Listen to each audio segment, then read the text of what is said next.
የኔ ውዶች እንዴት ናችሁ? ሰላም ናችሁ? ብርዱ እየመጣ ነው። ጆርዳን ብርዱ ሰው በሪድ እየመጣ ነው። እንግዲህ ብርዱ እየጀመረ ነው። እዚህ ለምትቆዩ እህቶቼ እንደዚህ ወገቤ እንደገፋ አድርጌ እስኪ ጮማውን ሸጋውን ያበቅላል ጎንደር የቴዎድሮስ ሀገር ይላል ዘፈኑ። ማላሳይሽ የጎጃም ዝና ገና ምን አይተሽ ልት ያለሽ ይላል የጎጃም ሰው ሲዘፍን ማር ወለላው ጎጃም። እና እንዴት ናችሁ ማሮቼ ውዶቼ ኢትዮጵያውያን ኤርትራውያን ሁላችሁ በያላችሁበት የእግዚአብሔር ሰላምታ ይድረሳችሁ። እንግዲህ ዛሬ የመላእክት አለቃ የራማው ልዑል ቅዱስ ገብርኤል ነው። ቅዱስ ገብርኤል ሊቀ መላእኩ የራማው ልዑል የድንግል ማርያም አብሳሪ በሰላም በፍቅር ለሀገራችሁ መሬት ያብቃችሁ፣ የልባችሁን መሻት ይሙላላችሁ። እንግዲህ ቅዱስ ገብርኤል ሲነሳ ለኔ ቅዱስ ገብርኤል ብዙ ነገሮችን አድርጎልኛል። በጣም እጅግ ከሚባለው በላይ ቅዱስ ገብርኤል ለኔ ያላደረገው ምንም አይነት ነገር የለም። ብዙ ነገር ገብርኤል አባቴ የመላእክት አለቃ ቅዱስ ገብርኤል አድርጎልኛል፣ ብዙ ነገሮችን ማለት ነው። እና ምን ልላችሁ ፈልጌ ነው ቅዱስ ገብርኤል ያደረገልኝን ነገር ከአሁን በፊትም ተናግሬዋለሁ። ቅዱስ ገብርኤል በ19 ሰኔ ነው። አዎ ሰኔ 19 ከጎንደር ተነስቼ ሰኔ 19 ከጎንደር ተነስቼ ሰኔ 20 መንገድ ጀመርኩ ወደ ሱዳን ማለት ነው። ሰኔ 21 የእመቤታችን የቅድስት ድንግል ማርያም ቀን ካርቱም ከተማ ገባሁ። እግዚአብሔር ክብር ምስጋና ይግባው። ገብርኤል አባቴ ኢየሉጣንና ሕፃኑ ቄርቆስን ከእሳት ባህር ያወጣ ለለመኑትና ለተማጸኑት ሁሉንም ከድንገተኛ ነገር ያወጣልና ከዛ ደግሞ ከሀገሬ ስመለስ ደግሞ አረ የገብርኤል ታምር እኮ ለየት ያለ ነው ለኔ። ወደ ሀገሬ ስመለስ ከሱዳን ወደ ጎንደር ስመለስ ቃልዬን የ8 ወር እርጉዝ ነኝ። እንግዲህ ደፋር ነኝ። ደፋር ታውቃላችሁ፣ የሰው ልጅ በመንገድ እርጉዝ ሆኖ የ8 ወር እርጉዝ ሆኖ መንገድ በዛ ላይ ረጅም ጉዞ ማለት ነው። በጣም ረጅም ጉዞ ነው። እንግዲህ ከሱዳን መተማ ሙሉ ቀኑን ነው የምትጓዙት። የ12 ሰዓት መንገድ ነው በመኪና። በዛ ላይ መንገዱ ኮረኮንቻ አለበት እና በ19 ነው የተነሳው። አሁንም እሱን ዋሳ አድርጌ ነው፣ በእርግጥ እሱን መከታ አድርጌ ነው የምነሳው። እኔ የትም ቦታ ስነሳ ገብርኤልን መከታ አድርጌ ነው የምነሳው። ድንግል ማርያምን ከልጇ ጋር ጠርቼ መላእክታን ሰማዕታትን ጠርቼ ነው የምነሳው። እኔ ድንግል ማርያም ለኔ በስመ አብ እናቴ እኮ ናት። ከዛ በ20 መተማ ገባሁ። በ21 የእመቤታችን የዛሬ 8 ዓመት ማለት ነው። እንግዲህ ህዳር ሲመጣ 8 ዓመት ይሞላል ማለት ነው። የዛሬ 8 ዓመት ጎንደር ገባሁ። ደስ አይልም? ልክ በወሩ ደግሞ የገብርኤል ዕለት ቸክ አድርጌ ሂጄ ቃልዬን ጥር 4 ነው ጥር 5 ተመርሰሽ ነይ ብላኝ እሺ ብዬ በ20 የገብርኤል ዕለት ሂጄ እንደዛ ቸክ አድርጌ መጥቼ ጎንደር በ20 ጧት ተነስቼ ልብሴን ሳጥብ እንጀራ ስጋግር ቤት ሳጸዳ ምናምን ቆይቼ የሆነ የዝክር ጠላና ቦቆልት ቆሎ ተልኮልን ያጎቴ ልጅ ወልዳ ነበር። ከሷ ጋር ያንን በጆክ የሞላ ጠላ ስንጠጣ ውለን ሌሊት 8 ሰዓት ምጤ መጣ። ምጤ ሲመጣ ማርያምን ከዛ ወዲያውኑ ሆስፒታል ቸቸላ ሆስፒታል ቅርብ ነው የኛ ማለት ነው። ወዲያው ወሰዱኝ ጎንደር። እዛ ወዲያው ወስደውኝ ማርያምን ወዲያው በ21 ከ20 ወደ 21 አጥቢያ ማለት በ21 ነው የሚቆጠረው። ለእመቤታችን ደግሞ ቃልዬ ዱብ አትልም። ከዛ ሳያት ወርቅ የሆነች ፍልቅልቅ ጎጃሚ ተወለደች። ጎጃሚ ያበቀላት የነበላይ ዘር ተወለደች። ለመናገር አባቷ ጎጃሜ እናቷ በሁለት ጎኗ ጎንደሬና ጎጃሜ ናት። የሁለት ጀግና ሀገር ልጅ ናት የኔ ልጅ።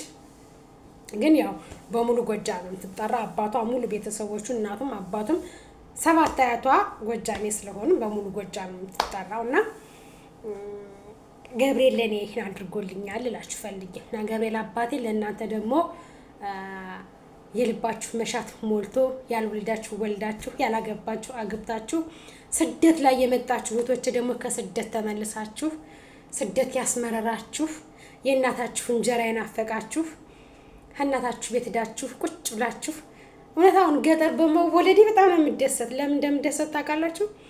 ገጠር እኔ እንጃ አመጣበታለሁ ስለ ገጠር ማለት ነው። ገጠር ስትሄዱ በቃ እንክብካቤያቸው ደስ ነው የሚሏችሁ። ያ በቃ ቆሎ ተቆርቦ በቆለምሽ ምናምን ሀመደሙ ተቀምጣችሁ ጠላው ምኑን ስትጠጡ ማለት ነው። የገጠር ልጅ በመሆኔ እውነት ለመናገር ደስ ነው የሚለኝ። ገጠር በመወለዴ የገበሬ ልጅ በመሆኔ ኮራለሁ። ገበሬው አባቴ ለኔ ብቻ ሳይሆን አርሶ የሚያበላኝ ኢትዮጵያን በሙሉ የኔ ገበሬ አባት አርሶ የኔ ገበሬ አባት ላችሁ የኔ አባት ብቻውን አይደለም፣ ግን ሁሉ የኢትዮጵያ ገበሬ ከጎንደር፣ ከጎጃም፣ ከወሎ፣ ከሸዋ ከተለያዩ ክፍለ ሀገር ያለ ኢትዮጵያ ያሉ ገበሬዎች አባቶቻችን ለኔም ለእናንተም አባት ናቸው። ለምን ሐምሌና ነሐሴ ድንችና ጎመን አርሰው ያበሉናል። ጥቅምት ህዳር የበቆሎ እሸት እንበላለን።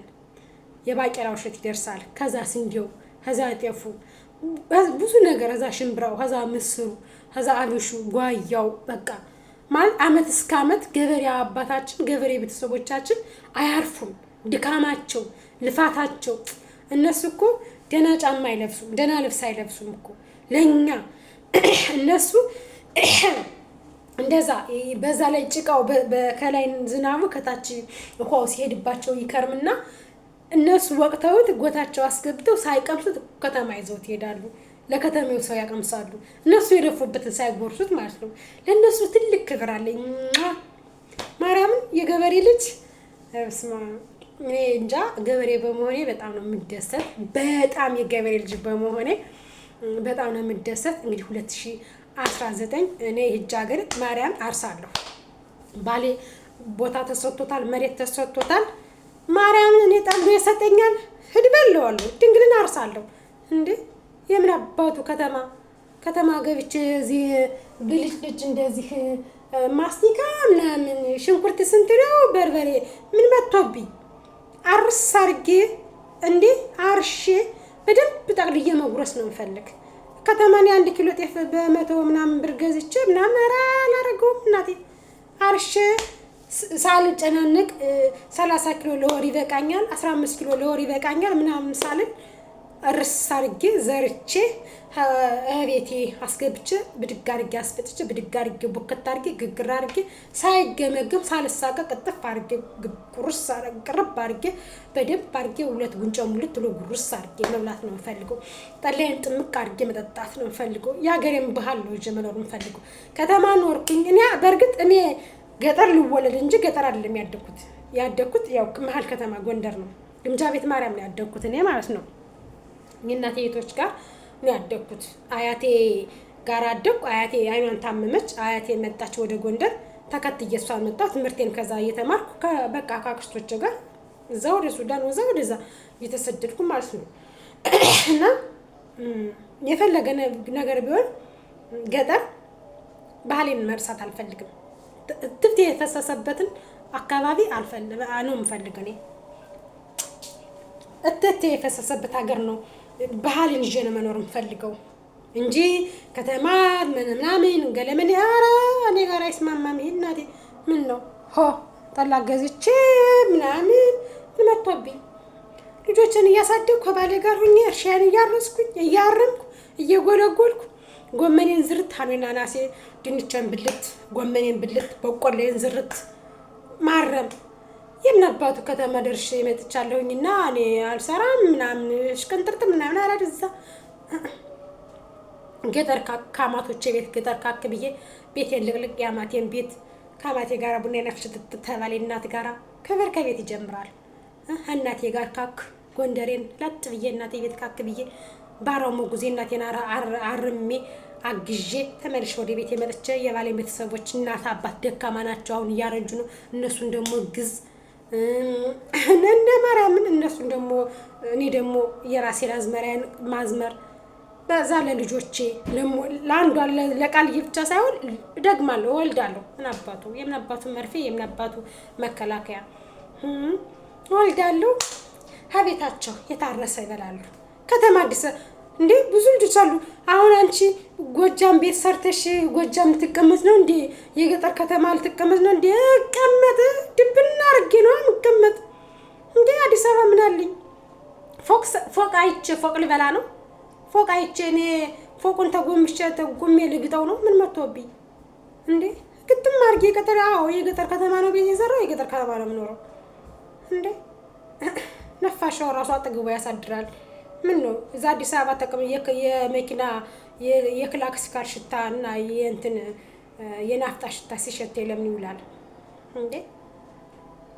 ከቤተሰቦቼ ጋር ተጠራርተሽ እናቴ በዓመት በዓል ሰዓት ራሱ ሄደሽ እናቴ ዘና ብለሽ ተዝናንተሽ ጎጃም ወለላ ነው እናት አለም በዓመት በዓል ጊዜ ከዛም ከባልሽ ቤተሰቦች ከዛም እዛም ስትቤት ከርሚያለሽ። ከዛ ደግሞ አንቺ ዓመት በዓል ሲደርስ ደግሞ ግልብጥ ጥሎ ይመጣሉ ከቤትሽ ጠምቀሽ ጋግረሽ ደግሰሽ እነሱን መስለሽ በቃ ሻሽን ጥርዝ ታረጊና ፏ ለሽ መኖር እኮ ነው እንዴ?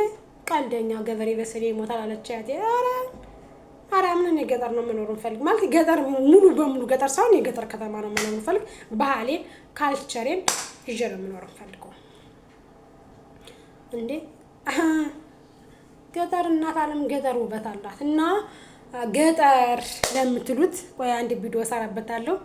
ገጠር ውበት ነው፣ ገጠር መወስ ነው፣ ገጠር ማረግ ነው። ደስ ይላል። ለማንኛውም እህቶቼ ወንድሞቼ እስኪ ላይክ ሼር ሰብስክራይብ እያደረጋችሁ እወዳችኋለሁ።